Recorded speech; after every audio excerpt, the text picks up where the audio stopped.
Welcome to one of the most fascinating podcasts on the planet, Jerseys and Heels, bringing women into the game. Hi, I'm your host, Haley Hunt, and I am bringing you behind the scenes at what real life looks like for some of the biggest names and most inspiring people in sports. And now for this week's episode. Okay. Sorry. No, you're good. Testing 1, 2, 3. All right, we're on. We're in the middle of, where are we?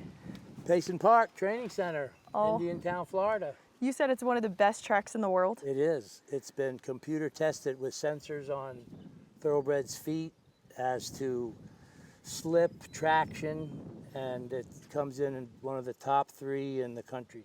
Wow.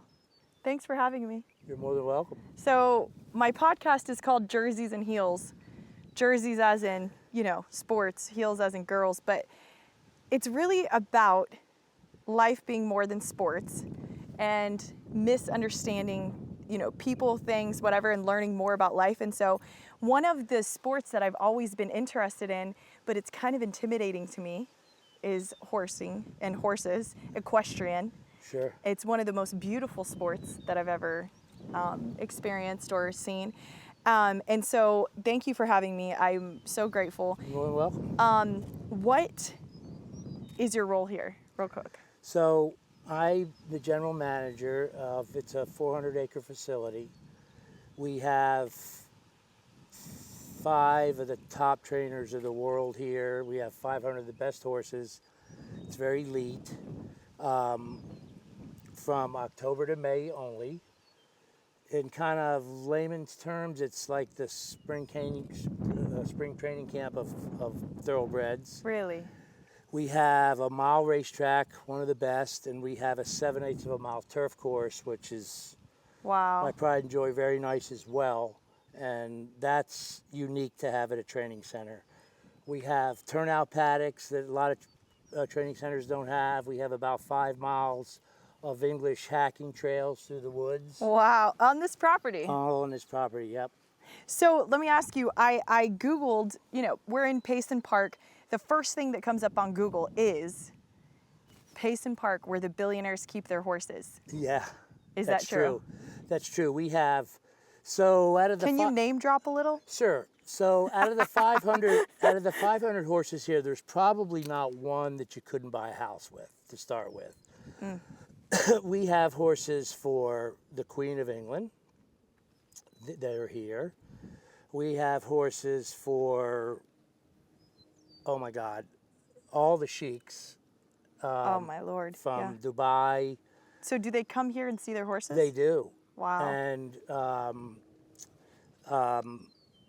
Bill Parcells has his horses here, Really? the coach, and we have a lot of good people come out, that have pieces in horses and just come out with their friends to see them. But pretty much all type of businesses. Wow, that's incredible. Owners of corporations, that kind of thing. And some of them we don't know because they're in partnerships and there's racing names. Of course, and there's secret stuff, yeah. Right. Guys, but if you're listening to this, let me just tell you, first of all, let me set you the tone. If you're watching, then you can see how incredible this is. But we're on this insanely wide horse track that has white sand. I feel like I'm on the beach. It's weird. Like the Kentucky Derby / ocean, except it's hot. Well, you had the 3 Derby horses training here till just a couple weeks ago. That's wild. Literally bouncing around here. So I'm looking at his rings right now. They look like Super Bowl rings. There's diamonds on them, national championship rings, but there's horses on them. Where did you get those rings? So these rings are from Chicago. These were leading.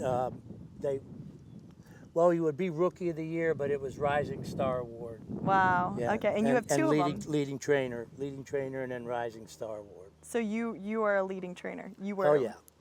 Yeah. Wow.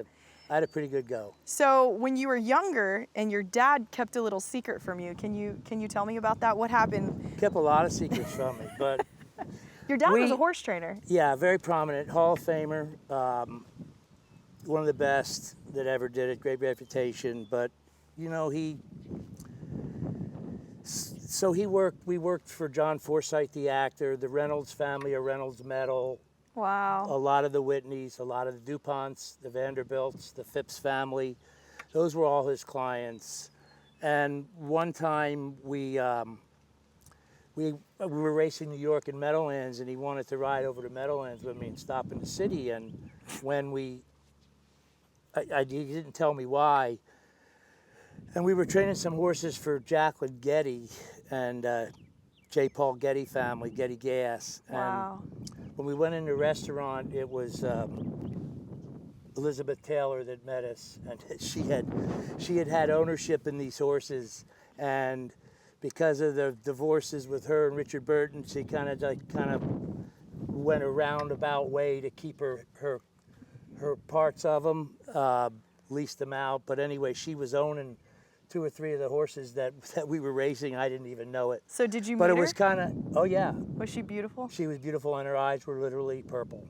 Wow. They were violet. Incredible. Just like they say. So she, Wow. and I guess there was, statute of limitations had run out to any wrongdoing, but it was all pretty Thank legit. God you told us some really cool stuff here. Ladies and gentlemen, Elizabeth Taylor used to own horses. She did. Yeah. Okay, so everyone wants to know. It's the hot topic here, and we need to know from an expert. What about the Kentucky Derby? But first I want to ask you, who did you have your money on? Just kidding. That's a really sore subject. I know. For you? But I usually piddle around and box Payson horses. I didn't do it. So country horse is country house horse is running in the race. It's rainy. Right. They say that the other horse did what? So with the amount of horses in the Derby, there's usually a lot of bumping. It's usually a little bit of a rough run race. It's overlooked. Which is allowed. Yes, to a certain extent. I mean, you shouldn't be bumping in a small field. Okay. Because it can throw off. But when you're running 20 horses and it's a chance of one time, remember, these are 3-year-olds. You never get another chance to run at a Derby again, because once you turn 4, you're out. Yeah. So I heard that Chad Johnson and I were just talking. He said, I don't even watch horse racing, but of course everyone's interested. There was a pile or a puddle of water right in front of the horse, and it said that it was trying to avoid that. And I asked you if it was the jockey's fault or the horse's fault. So it had rained like it has every Derby. The track was sloppy, period. He was in front every step of the way. When he turned for home, he came out. Now there wasn't like a horse next to him, but he did lose his path. There's pictures of photographers standing on the inside rail that it looks like he looks at. There's actually proof that the horse that he bothered, instead of him staying inside where he'd have been clear, he kind of came out and ran into the back of him. Through editing and filming and slow motion, you can really pick it apart now. There has been a federal lawsuit claimed by Mr. West to overturn it. Obviously, I'm dear friends with Jason Service, and my heart feels for him. It's never happened in history, but in this particular case, it ended up, Payson Park, we ended up 1, 2, 3 in it. I would have been tickled to death for 2nd, 3rd, and 4th. Would have been just its own right. So the horses that you have out here were all in the Derby, 3 of them?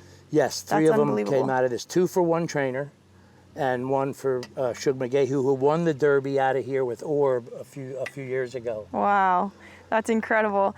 Okay, we want to know how, jockeys are so small. They're smaller. Obviously, we know why the jockeys are small. The less weight, right? Is that it's well, they have sense? to. Some countries let you carry more weight, so the jocks don't have to go through as heavy a diet, and they can be a little bigger. But this country, they're still, we're still in those very low hundreds. Where do you find those guys? So they find themselves. They're small, and. So they are probably pound for pound the toughest athletes in the world. I'm not sure that a good rider that's racing on 7, 8, maybe as many as 9, 10 horses a day looks in the mirror in the morning and says, I got 10 chances of dying today. Wow. So it's tough. It takes a lot to really to keep you mentally up there. You take hard spills, you break every bone in your body, And to come back and do it again is different. Do they have to weigh in before the? Oh yeah, they weigh in very Wow. strict before and after, and then their weight is compensated by the saddle. That is amazing. I just want to ask you one last thing before we go, and thank you so much for having us. This is so cool, and I would love to come back when the horses are here. Absolutely, too. anytime. So the horses aren't here right now, but Right. what is one of the most inspiring things about the equestrian life, being around these horses? What do you learn, a life lesson that you know about or have that you believe in from what you've learned from horses, training horses? So, a couple things. People that own horses have big personalities. Okay. Some wives don't always like their inheritance going towards thoroughbreds. But,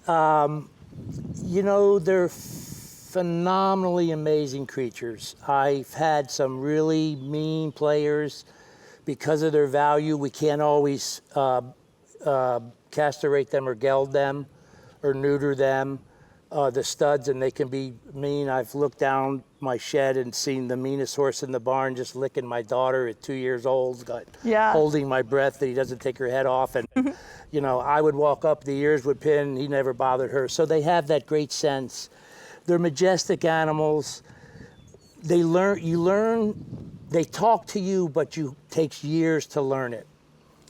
Their habits. Are they standing at the front of the stall? Is that look in their eye comfortable? Is that look in their eye confident? Are they eating well? Are they taking little jabs at you with their feet or teeth to tell you, look, I'm ready to run, man. I'm done training. Wow. Let's go race.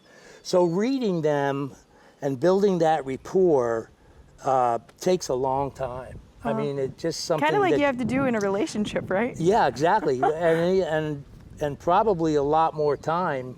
But that rapport that a human and horse has goes back so far. My dad told me to fire a guy one time. I didn't know why. He got on a plane and said, I'm going to Florida, I'll be back. He said, I want you to let that groom go. And I said, Pop, I can't let him go. we're already shorthanded. So I didn't fire him. He come back, said, see, that groom's still there. He wouldn't tell me why.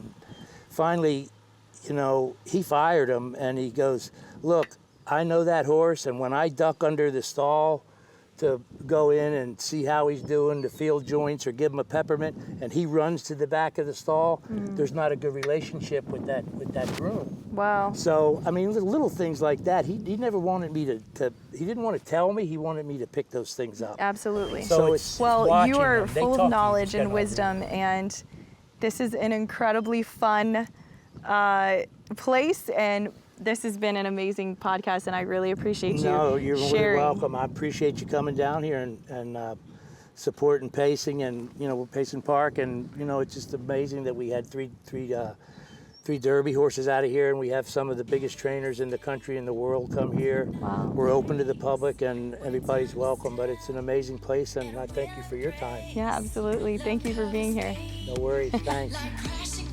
Thank you for listening to this week's episode of Jerseys and Heels, because they are more than jerseys and we are more than heels.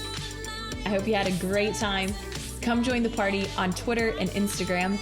You can also like and subscribe. We want to hear from you wherever you are listening, iTunes, Spotify. And then if you'd like to email us, you can email us at team@jerseysandheels.com.